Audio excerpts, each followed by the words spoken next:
Good morning and welcome to Things You Need to Know. I'm Sharon Douglas. This morning we're going to talk about E-Verify, and we have a special guest, Nora Perez, DBE Coordinator for TxDOT Dallas District.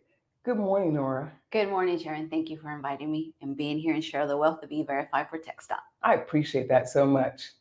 So many times we talk about DBE certification, but we leave out that second step.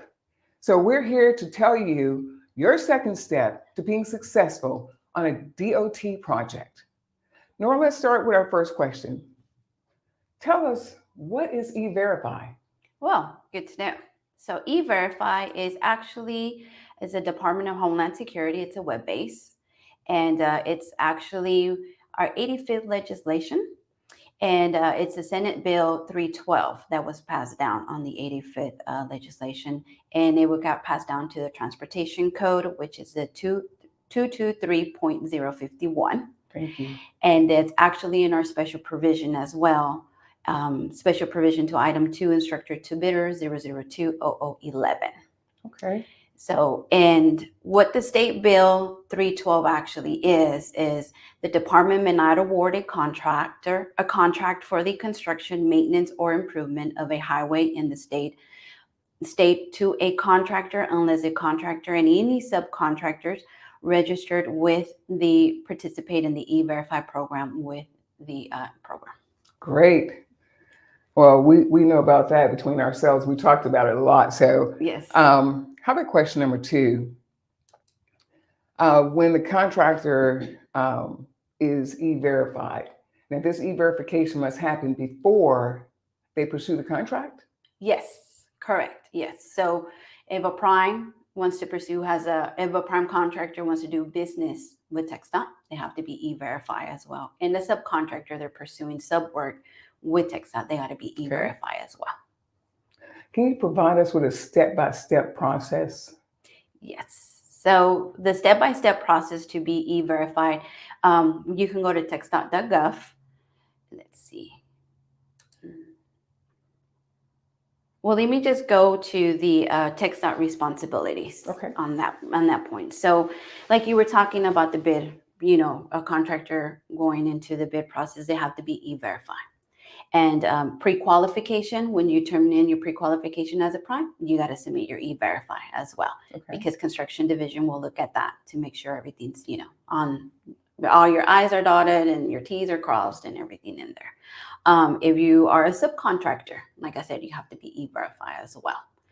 And this applies to federal aid contracts and state. So it's all the way across the state. So it's not, federal aid funded or anything. It's a state funded. It's just both. So you have to be E-Verify pursuing work with TxDOT. I got another question for you. Yeah. What is an MOU? Memorandum of Understanding. Okay, and why do we have to have that? Well, when you go into our TxDOT.gov and you go and you register yourself. So if you're not registered, you go in there and you register yourself. And once you fill, you might want to talk about the background because we don't know about registration, on E-Verify. But once you register yourself, then you get a registration and it kind of does like an ID. Yes. And so once you go in your profile, it's a memorandum of understanding. So once you get that, you pull it and save it as a PDF. And so that's very important. Because sometimes when we go to the E-Verify website and we type in your name, it won't show. So we have to be, why is it not showing or what? Maybe you probably did your MOU maybe 2 days ago. And I don't know if it's in time that updates, real time. So we just ask for that memorandum of understanding. That's our certificate. That's our TxDOT certified that you have done your job, as our State Bill 312. Okay, let me go through the step-by-step with the subcontractors. I've done this years ago. So as Nora said, you're going to fill out the registration. Once you fill out that registration, you go through a tutorial and then you go through a video. And then you also have a closing test to go with this. You've got to pass the test. If you don't, you repeat that same process. Once this happens, you get a total profile. Okay. Okay. They give you a total profile, but what the government or agency is looking for is that MOU. Yes. All right. Even though you have a profile, you just can't send that profile. Even though you have an ID on the profile, you still have to have an MOU. And then that tells everyone that you've been processed through. Now, what about expiration? We talked about expiring. That I'm not too sure if it's expiring. So you would have to go to the E-Verify Yes. and see if it's expired or revoked on that end, because we don't. That's E-Verify Homeland Security, so they would be the ones doing that process, not TxDOT. Okay. So do not become frustrated. I've been there. Even though I have an ID and a MOU, I have still been rejected from the system. When I say rejected, that means that no one is able to pull my name of the company or my name personally and pull my company up. So you'll be responsible to go to E-Verify, call that number, set up an appointment, be sure and get someone on the line, because you want to make sure that your name is coming up every time your contractor, your prime, pull you up.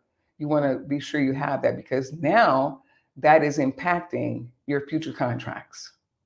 that's correct. That's right. Upon registration, if you have any issues, you would go to E-Verify customer support, and then they will help you out on what's going on your certification. Okay. On that port. And then once you access your MOU and you have it, save it as a PDF form. Mm-hmm. And then when you go to our TxDOT.gov, there's 4 steps. First one is to register if your company is not registered. And then it talks about the MOU. And if you have any complications, you go to the E-Verify customer support. And then once you do that, you save it and file it as a PDF. And then the 4th step is for affirmation of your company, has State Bill 312. You have to, it says follow instructions. You click on that link and it will take you to construction division. It's a page that will tell you, please submit your MOU to CST_E-Verify@TxDOT.gov. And they will put you into a database that they're keeping up with. So it's very important to have that MOU and to turn it into TxDOT so they can keep a database on there. And so if you pursue contracts with the prime and you fail to do an MOU when you submit say for instance, you did pre-qualify and everything, you can be the low bidder that can take your contract away for not having an MOU. For our subcontractors, like I said, it doesn't matter if it's federal or state, subcontractors aboard. If you don't have the MOU when the contractor submits a sub request to TxDOT, and our districts, our area office will go in there and go to the webpage and search your name. If they're not there, you're not allowed to go to work. So make sure to have your MOU when you're pursuing work with TxDOT. It's very important to have that. So that is emphasis. Make sure you have your MOU. yes. Presently, what's happening, and I can personally attest to this, is that I have received contracts, and it may be months later before I'm asked if I'm E-Verified. Mm. So get ahead of the game. E-Verify. Yes, DBE certifications. Number 1. That's correct. Your number 2 is going to be E-Verification. So let's make this happen. Nor with the employees. Mm-hmm. As we get ourselves processed as contractors, do we have to also E-Verify our employees? That you would have to go to the E-Verify website and to get more information on that one, since we're not the owners of the E-Verify through the Homeland Security. So you would have to go to E-Verify on that issue. And I'm going to share. Okay. Because I've already gone through it. You E-Verify your employees. You have up to 3 days to E-Verify your new employees. If you were in the system, and that means you're working for that company, or your employees are working for you before October 2017, then those are grandfathered in employees. Anyone that came to work after the fact will be E-Verified. Now, you go through all the step-by-step, and I always say, Google, there's a lot of questions that are asked, And there are a lot of questions that are listed in Google that will help you. So yes, you do have to e-verify your employees. Yes, that. Wow, I didn't know that. I didn't know that information. I just, you go in there, you register, has a text dot. We go in there, we see you on the website list, and then you're good to go to work on text dot job. So very good information. Did not know about that. Great. Thank you for sharing that. My pleasure. Yeah. Yes. So, but we also have a text dot database. So it's anybody can see it. So when you go to our text.gov, we have a database that we put in our MOUs on there. Now, there's a little thing that we kind of found out on the MOU. If you have less than 5 employees, for some reason, it will not show on the E-Verify website. What happens? Well, that's when we request for the MOU as well. From the subcontractor or the prime? No, the prime. Okay. The prime. So when your prime submits a sub request form to TxDOT, and if your company, your firm has less than 5 employees, and when we go to the website, sometimes they won't show there. But like I said, we do have that database that TxDOT has. Okay. So it's just pointing you out that it's just a disclaimer. That's like our secondary database, just to make sure that we have everybody that's doing, participating in work with TxDOT. They are on their database as well. But for some reason, if you have less than 5 employees, it will not show on your E-Verify. So if you're a subcontractor and you work in the Dallas district, in the Fort Worth district, or in San Antonio, and you get asked that, it's because you might have less than 5 employees on there. So just be cautious on that. So, well, being cautious, I'm going to ask you another question. Now you're on the project, right? This is just an example. The subcontractor have already entered an agreement with the prime, and that subcontractor have been permitted to go to work. What takes place if they discover that the subcontractor is not E-verifying? Well, it won't happen because when the sub request turns into TxDOT, we will double check it. I'm the person kind of responsible in the Dallas district to approve all my subs in the district. So when my area office submits the request, on behalf of the prime, I will do my due diligence just like the area office, and I would go into online and search for it, look at it through the database. And if not, I would tell my area office, I don't find them. Did you find them? Please request the MOU. So you will not be allowed to go on any work. Even though you signed your contract with TxDOT, we still have to verify to make sure you're E-Verify before you can even participate, on the job working. So we have the sheriff. We have the person that's going to cover to make sure that we're not making that step in the wrong direction. So again, to all my fellow subcontractors out there, including the primes, yes, become E-Verify. Get those steps ahead of DOT. TxDOT, that's what we're about. We're talking about TxDOT opportunities. We have TxDOT opportunities throughout this Metroplex, and we don't want anyone getting slowed down to jump on a project and get the business taken care of. So E-Verify. Again, your DBE certifications, crucial. Checking your expiration dates and making sure you stay up to date on your certification, crucial. E-Verify, crucial. Now, if you have questions, please, by all means, subscribe on YouTube and send us the questions. We're still here. We'll be waiting to get those questions from you. So Nora, why don't we generally talk about what you've been doing with TxDOT in assisting the subcontractors out there to understand the E-Verification. Okay. Well, before I go that, I wanted to pinpoint and what you just said about DBE certification. Okay. Make sure that when your NAT codes are correct as well. Oh my God, that's true. Make sure that when you go in there, your description, like say you got E-Verify maybe a year ago, and now you were doing flat work, and now you're doing sod and erosion control, or you just change, add more stuff to your work, a worker scope. Make sure you go in there and update your description and update your NAT codes. Because just because you get E-Verify, we also look at your NAT codes. So you make sure you have that, and then you go to the E-Verify as well. Oh, that's valuable information. Yes. Thank you. Yes, and for our E-Verify with a new subcontractor, like you're saying, they get DB certified and they're like, hey, I'm ready to work with TechStop. What do I need to do? I say, well, you got to go E-Verify. And our format of our TechStop has changed. When you go to techstop.gov, if you haven't been there lately, it has really changed the format. So I have 2 slides here that kind of gets you, and this is the information that I share to my subcontractors. Okay.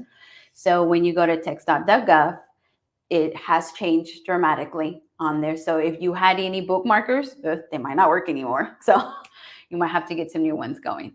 But click on techstop.gov, and then on the very top, you click on Do Business with TechStop. Okay. You click on that, and then it'll give you to another screen, which is Doing Business. And you will click, I believe it's going to be on the first row, and it's going to be Road and Bridges and Maintenance. Okay. You would click on that one, and then from there, it would take you to Contract Letting. So on Contract Letting, you would click the blue button that is there. It's a lot of process now. So hold on. And then once you click Construction, Maintenance, and Letting, it will take you down, scroll down to where you see Bidders. I think it's Bidders Requirement. Go down where you see Bidders Requirement, and then you see E-Verify. And then when you click on E-Verify, I'll have the 4 steps that we discussed earlier to get registered. Once you are registered, an MOU is created on your profile, and then it has all the active links in there, and then send it to Construction Division. They will upload it, and they'll tell you the disclaimer if you're not E-Verify, what would happen as a prime, all that information that we just covered into it. So Those are the steps, and just to be very cautious, because you go in there, I provided this, if you want the slides, I'll have them, but our format has changed dramatically. So, okay, just so I understand clearly, you identify E-Verify is there. Yes. So are you saying that we can click on E-Verify and go through the registration there? Yes. Oh, awesome. Yeah. So when you click on E-Verify, the first step says if your company is not E-Verify, register, and the link is active. So you click on the link and it will take you straight to E-Verify. Great. And then you can just go in there, follow the steps, and do like you discussed earlier, talk about the background and everything. And then once you're registered, like you said, it gives you an ID number, I guess? Yes. Okay, good. And then that's when you go in your profile, create the MOU, and then you can go back to TechStop's webpage and then go to like the 3rd or 4th step, and it says, click here for submitting it to TechStop. Okay. So, and again, repeating what you said earlier, if you don't see it in a couple of days, it may take longer. Yes. Okay. Yeah. We're not too sure if it's real time or how long, because I've gotten calls like from contractors said, I'm already verified, and I went on the webpage and I can't find myself. I was like, I don't know, just send us your MOU just to be on the safe side. So now, if that person gives you a phone call like that and they have the MOU, do you accept that MOU? Okay. So this is a tricky one. The MOU, we don't accept if it's handwritten. Understood. So no handwritten. Once you go in there and you create your MOU, everything is electronically filled. So then that's the one that you will send to TechStop. So that is electronically signed? Yes, ma'am. Yes. Okay, understood. Yes, it's electronically signed, because I do get ones that when we ask for the MOU, they go in there and I don't know how, but they give me and it's signed. And I was like, ooh, I have to turn it back to them and say, no, we want the electronic one field. Okay. That is signed and everything. And to recap that, so I'm in the system. I've done my paperwork. You don't see me after a couple of days, but if I have that MOU that I printed out after I filled it out, that's electronically signed, I can submit that to you and I'm good to go. Yes, you can submit it to your prime contractor. You would submit it to your prime contractor, and then he will forward it when he submits the sub request, subcontractor agreement, whatever, whatever is Texon requesting, he can submit that all in a packet, and like that, we have you in there in case we do not see you on the webpage. So, great. Yes, that is very important, because we just get the sub request from the prime as a subcontractor, and then, like I said, it's our job to go into the website. And if we don't, my area office will call me and say, okay, am I typing something wrong, or did I do something wrong, or do you already are aware of that there's an MOU that's already been submitted to TechStop? So that's what we would do. Just figure out where they're at. And then if we just don't find you anywhere, we will request for the MOU. Fantastic. Yes. I'm going to ask our director, do we have any questions coming in? Not yet. At this time? Thank you so much. So Nora, with everything we have going on, let me first say thank you for working with us as subcontractors. Thank you for being there to answer our whines, our cries for help. Thank you for just being yourself. Oh, you're welcome. And coming to us to bring this wealth of information because we need it. Yes. You know, we're really pushing hard at this time to build that capacity. You know, we hear this all the time, building that capacity. Yes. This is for real. Oh, yes. All right. So in order to do that, we need people like you that are in your position to teach us, to feed us that information. Right. E-Verify is serious. We can't take it for granted that everything is going to go according to what we think it should be. Mm-hmm. So we have to follow Nora and others in her position to make sure we follow the guidelines. And I must say, we don't get to read everything, but when you have that question and that question impacts the job that you're getting ready to do, call her number. They're there for us. Mm-hmm. So throughout the districts, there is a DBE coordinator throughout. Get acquainted, build that relationship. It's essential for your future and building your capacity. So Nora, is there anything else you would say to our audience this morning about E-Verify? On E-Verify, just go in there and get yourself, if you're pursuing TxDOT, so now you have to really think, if you are going to be pursuing TxDOT, go ahead and do the E-Verify, make sure you're already on there and so forth. So, but on E-Verify, like you said, explain the background of it. I'm looking for that MOU to be filled out and everything, and then you'll be ready to rock and roll and work with TxDOT. So thank you. I'm there to help you out in whatever I can. Thank you so much. No problem. Thank you for being here. Yes. And to those of you that have joined us this morning, if you have questions, still you have an opportunity to subscribe to our YouTube and send your questions, and we will respond. I'm Sharon Douglas, your host for Things You Need to Know. Join us on our next adventure. And I say adventure because that's exactly what it is. February. We look forward to seeing you then on YouTube. Have a great day.